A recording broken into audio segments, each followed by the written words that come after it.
नमस्कार दोस्तों। मैं हूं आपका दोस्त और आज हम जाने वाले हैं राजगढ़ वाली हवेली में, जहां रात में लोग कहते हैं काली चौखट छुपा लेती है हर डर। सत्यम की क्यूरियोसिटी उसे खींचती है और वही उसे ले जाएगी अंधेरे गलियारों में। तैयार हो जाइए, क्योंकि ये कहानी डरावनी है। सत्यम 27 साल का था। दिल्ली में एडिटिंग स्टूडियो में काम करता था और बचपन से उसने अपने दादाजी की हवेली के बारे में सिर्फ किस्से सुने थे। राजगढ़ वाली हवेली, जिसे लोग रात में काली चौखट कहकर याद करते थे। सत्यम ने कभी वहां जाना नहीं चाहा था, लेकिन इस बार दादाजी का पुराना लॉक्ड ट्रंक मिला।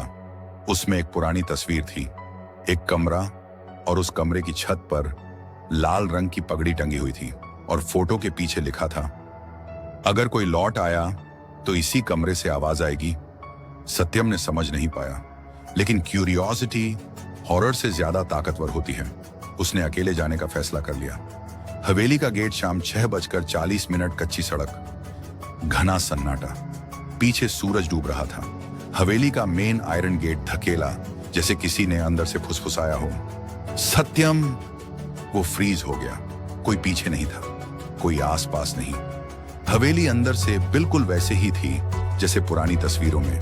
राजस्थानी पिलर्स, टूटा झूमर, दीवारों में दरारें और हवा में मिट्टी, धूल और किसी पुराने इत्तर की जली हुई खुशबू, जैसे कोई अभी अभी यहां से निकला हो। वो कमरा सत्यम सबसे लास्ट वाले हॉलवे में पहुंचा।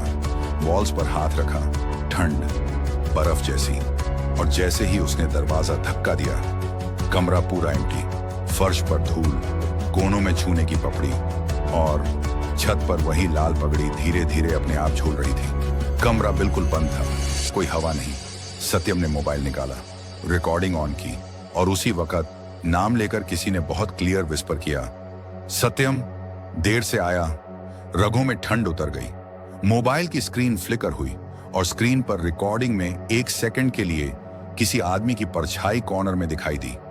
पुरानी राजपूती पोशाक, कंधे पर तलवार, लेकिन चेहरा काला, पूरा काला। अगले पल फुटेज ब्लर, स्टैटिक, ग्लिच, और सत्यम के मोबाइल की लास्ट रिकॉर्डेड आवाज, दादाजी, और फिर सब ब्लैक। सुबह 9 बजे ग्रामीणों ने हवेली का गेट खुला देखा।